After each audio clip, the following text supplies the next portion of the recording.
Inspiring messages. Months into the pregnancy, I had just felt this lump in the right. Making a difference. Say Anne-Marie, when the right season comes. It's life, health, family, marriage, divorce, and so much more. Today is separation in marriage. On set is my dear friend Gemma. Heart of a Woman, every Tuesday at 9 p.m. right here on TIN. Victim of satanic attack since we had a very good life. Heart of a Woman. From my heart to yours. Bye-bye. Hi, welcome once more to Heart of a Woman. I am Shorn DesVignes-Daniels, your host for this program. And it's always a pleasure. I'm excited all the time to come, to be in studio to bring you this program. And we always want to talk to women that, been through situations and they've overcome the situations. And, we talk about these things because we want to empower and encourage and enlighten women. That is what we do here at Heart of a Woman. And on set with me is this beautiful woman, my dear friend, Joanne Marcel. Joanne, welcome to Heart of a Woman. Thank you, Sean. Yes, and I've been trying to get Joanne to come to this program, but she's not living here, so it has been a challenge, but everything is about timing. Yes. So Joanne is here with me. And as I was telling someone that we have no script. Joanne and I are always talking, so we are going to talk. What Joanne wants to do this evening, we want to just share your life and to encourage women, because I always believe that, Joanne, you've done such great things with your life and you've accomplished so much. So little history about Joanne. Well, I'm from Tobago. I was born in Tobago. I'm from Bonaccord, actually. Went to my primary school, Anglican girls' school, and then actually my father was a fire officer and he was transferred to Trinidad. Okay. And the family moved to Trinidad. I never knew that. With him, and I lived in Trinidad for about 6 years. I finished primary school in Laventille, and then I did my exam, the common entrance exam, and I went to St. Francois Girls for about a year before my father was transferred back to Tobago. Right. And then I came back with the family. I think I started Bishop's High School in Form 2. Okay. And there's where I completed everything, my exams, and then I started to work. But actually, I had my own business for a while. Right, so I want to talk about that. So I'm trying to remember, Joanne, how we met. I don't know, but I know, Joanne, you were my hairdresser for a long time. Yes. And I don't think much people remember that you did hairdressing. You were one of the braiding. Known hairdressers, but you did chemical work as well, because I remember you doing jerry curls on my hair. Imagine well, actually, when I was in school, I just used to do the cornrows, braid everybody's hair. They didn't have the extensions yet. Everybody would come to me because I always liked to work with my hands and just cornrowing everybody's hair, my family, everybody that knew me. Yes. And when I was done with school, I always wanted to do my own thing. I always tried to be an innovative person. Yes. My mother always encouraged me. So I worked for a while, for about a year, and then I wanted to open my own beauty parlor. Yes, and I did it without money. My mother said to me, "Girl, you have no money, what you doing?" But I did it. Yes. I threw caution to the wind, and it was very successful. It was, and a beautiful shop at that. Yes, and I had known you, Sean, from school. You used to, when I was waiting at the bottom of Bishop's High School every evening. You would walk to go to Scarborough and we would say hi, and I always admired you. Yeah. And then you were modeling at the time, and I used to be in all those shows and always rooting for you. And when I had my business, then you started to come, I started to come. and then the relationship, and I'm thinking people saying, she used to have a Jerry yes. I used to Those Jerry were curl the you, days, braid, do a yes, little of everything.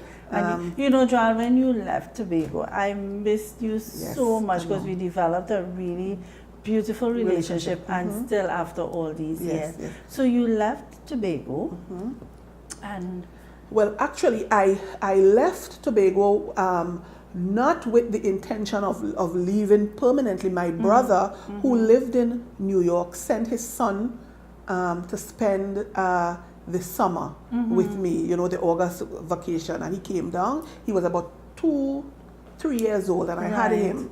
And my brother asked me to bring him back. They didn't want him to travel alone. So I bought a ticket, I had my passport and everything, and I took the trip up with my nephew. And when I went to America, I just loved it. You fell in love. I fell in love with it, and I said to my brother, I said, you know what? I think I'm going back, you know. Sure. And the rest was history. Well, not really history, because, you know, I traveled on a visitor's visa, and after 6 months, you would be an illegal alien. So I took the risk of becoming an illegal alien. I heard stories from people I met there, how hard it would be, but you know, I'm always up for a challenge. I know that, I never back down from anything. If you tell me it's going to be hard, then is when I'm going to stay. And that is what I did. So you're now an illegal alien in another man's country. In another man's country. You know, what was day one? That day you decided, I'm not going home. I think I can make a life here. What was the next move?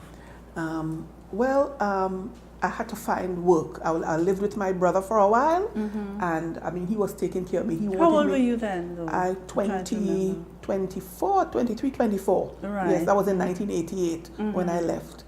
And I went, well, at that time, when you become an illegal alien, they won't hire you because you don't have a work permit, you don't have a green card, you don't have anything. So the only thing for me to do at that time is either you get married to somebody, you're lucky enough to find somebody, that didn't happen, or you do the domestic labor, you go into people's houses and as a housekeeper. Mind you, I didn't know how to cook. I didn't know how to do anything, but I got a job. And, a job doing what? Cooking. Okay. Cooking and taking care of kids. And you know, it was wonderful. So how did you maneuver that? Well, okay. Well, let me tell you, Sean. The first couple of weeks, actually, the first meals that I learned to cook was Jewish food, because when I was in Trinidad and Tobago, when I was here, my mother never really allowed me to cook. I used to work. I had my beauty parlor, and mommy would cook. And, you know, I wasn't into all of that. I am a person. I just like to work. I enjoy working more than being at home. And when I couldn't do anything, I would call my mom in Tobago and say, "Mommy, how to make so and so." But it's Jewish food you're cooking with Jewish food, but you know, to season it, there was a certain way to do it, and I didn't know. So I used to call Mommy as often as I can. And Mommy one day, she said, "Oh gosh, Joanne, me send you to America for kill people. You're going to poison people." But it didn't happen. I was employed by 2 lawyers, very nice people, and you know, while I was there, it was a living job, taking care of the kids. Very nice. They were very nice to me, and I was enjoying the job. But it was kind of boring at times. And one day I was at the house, and a letter came to the house encouraging people to do the GED. And I signed up for the GED, and I did the exam. But I was off 2 days a week, Sunday and Monday. And I remembered that after I did the exam, a couple of weeks after, she called me at home. I was at home. I was living in Brooklyn with my aunt. And she called me at home. She said, "Joanne, the results for the GED is here. You want me to tell you what it was?" I said, "Sure, open the letter." And when she opened the letter, I heard her screaming. So I'm telling myself, oh God, I must have failed this thing. Right. And she called her husband, David, come and see this, come and see this. And I had a perfect score on the GED, everything right. So for those who don't know what a GED is, it was a general equivalency diploma. When you pass the GED, it proves that you have enough primary and high school learning. That's the exam and that, of course, you do to get into college. To get into college. And when that was done, a couple of weeks after, they were taking me to the train to go home, and she said to me, Joanne, my husband and I, we have been talking, and that's the people you're working the people yes, very nice people. And they said, David and I have been talking about you, and we realize that you absorb so much so quickly. It would not be in your best interest for us to have you as our housekeeper. I think you need to go to school and do stuff because you can. Wow. I was despondent because I was telling myself, but these people firing me just so, and I said, no, I don't want to go, no, because I didn't even think about going to school. But she encouraged me, and she said, you know what? I want you to go to school, and if during your school time you have any problem with books or anything, call us, and we are going to help you. Wow. And they let me go. I didn't have a green card, and they said, we would still sponsor you. We love you so much, we'll still sponsor you. And I was crying because I was telling her, I said, well, I don't know what to do. I never think about going to school. What am I going to do in school? She said, Joanne, there is a relatively new field, and I would like you to look into it. It's called occupational therapy, and I see you as a therapist. Wow. I said, okay, what is that all about? At the time, the computers weren't as prevalent as now, and she encouraged me to go to the library and read up about occupational therapy. At the time, I didn't even understand what it was all about. But I signed up for school, and I started, and my struggles increased. Wow. But Yeah, but Joanne, it's amazing because, I'm sure you've heard of stories where people would have left, Tobago or any other country, and it didn't work out so well for them, at least to this point. But, I truly believe that God set us up.